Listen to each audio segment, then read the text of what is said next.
out. So is Erica's reaction a typical reaction? Yes, yes. Now sometimes people in their very first session, if people don't have a very good mind-body connection, they may need a little more coaching to help them connect. But almost all of us, I'm in Heart too, all the facilitators also have sessions. You start just wanting to breathe in this deep way and having this movement. And some people said it almost looks like a dolphin going in and out of the water, or you can almost see it's almost like a wave moving through her. Yeah. Now, is this way someone would react the very first time? Or? Yeah, it's not, yeah, I usually get the wave on the very first session. Yeah, not as deep. Now, some people are very flexible and they'll move big waves on the table. I work with a couple of yoga teachers and they're just so flexible. Some people are not flexible, they don't move that much, but you still see the breath moving through them, even though they may have lower back problems. And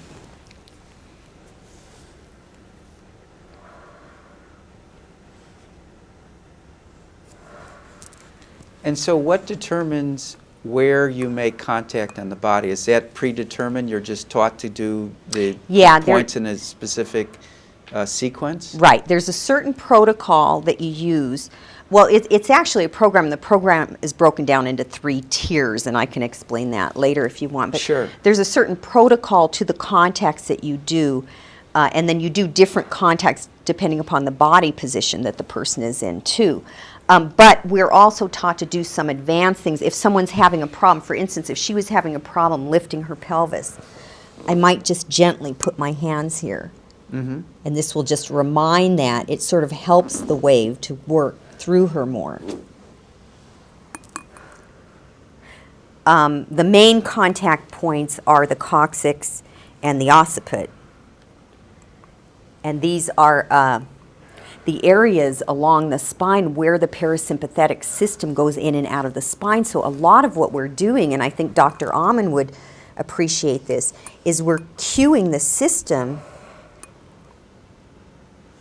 We're trying to cue the parasympathetic system to override the sympathetic. In other words, to get them out of the red anxiety and stress and into well, the sympathetic is the fight or flight. Right, and the parasympathetic is the calmer, more rational. Relaxation, right. And healing. It's like the part of the brain. And we're really designed to be in the parasympathetic nervous system most of the time. Yeah. Yes, this is what's wrong, is most of us aren't. Most of us are driving in traffic and we're tense and we're thinking about what we need to do and we're just going. And we've forgotten how to access the parasympathetic. Most of us only access that maybe when we're getting a massage or after sex. The rest of the time we're going. Okay, do you want me to have her stop? And well, here's the thing. Questions? You said that there's some advanced techniques that it takes a while to work up to. Do you feel comfortable doing that if you're okay with Erica? It's okay with Erica. The problem is to do those, I often have to change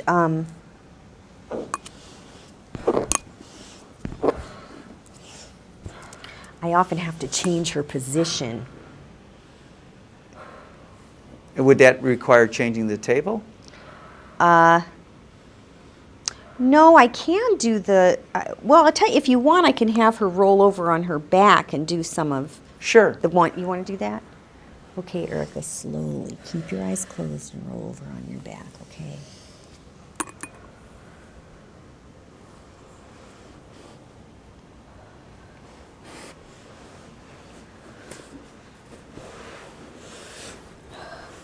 See if I can move over here. Okay, we're going to open that heart.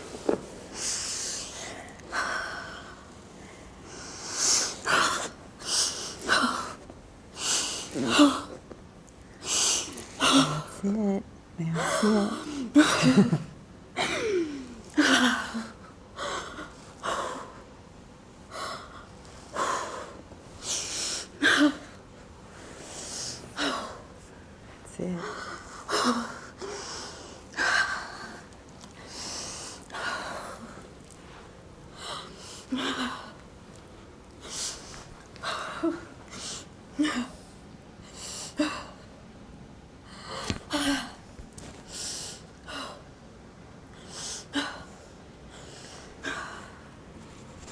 Erica's a very spiritual person anyway, and she's sort of a happy person anyway, so she can go to this sort of blissful state. She can stay there. She's got endurance. Yeah. Well, and she's doing it for healthy reasons, not because she's trying to recover from an illness or injury. That's true. That's true. Now, we do get some people that come in because they've got depression or anxiety, or they're recovering from something, and this does help quite a bit. But the majority of our people are looking more, and this is why I'm a practitioner at the Infinity Foundation. Majority of people are looking more for that joy and that higher consciousness and that connectedness. Is this heart technique ever contraindicated for any illnesses or injuries? No, it won't hurt. It'll either work for you or it won't. There's nothing that it can hurt. If you have lower back problems or neck problems, we just ask that you tell us so we don't move you too quickly. But it's a very gentle thing. You can see I'm barely even touching her. There really isn't anything.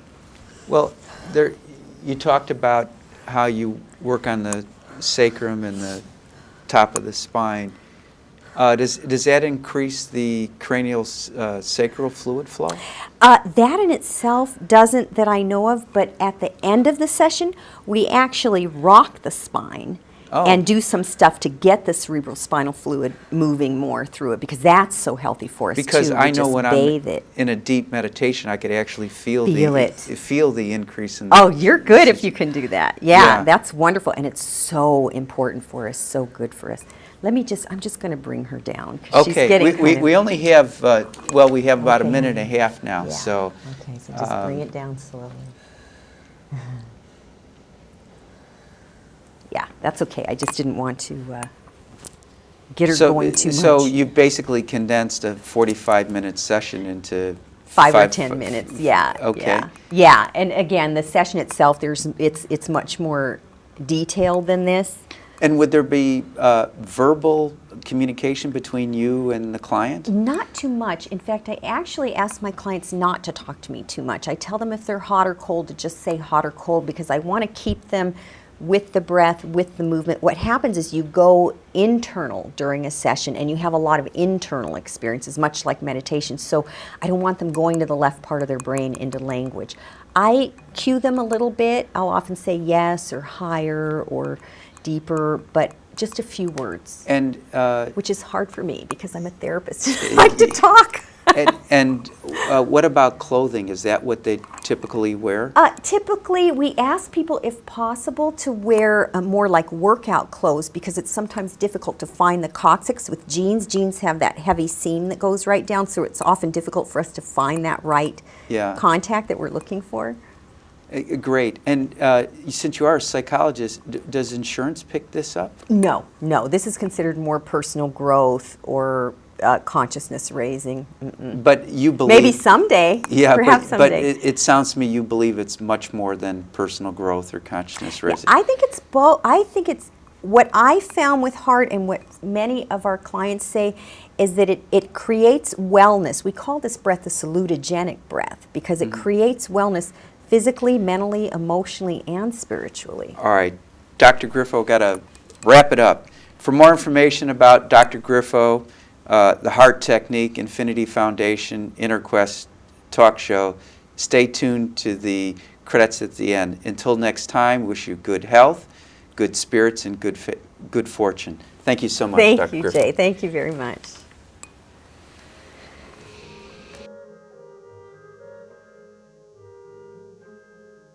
For more information about this show, our guests, Infinity Foundation, or any of our other programs, please visit our website, infinityfoundation.org, or call us at 847-831-8828.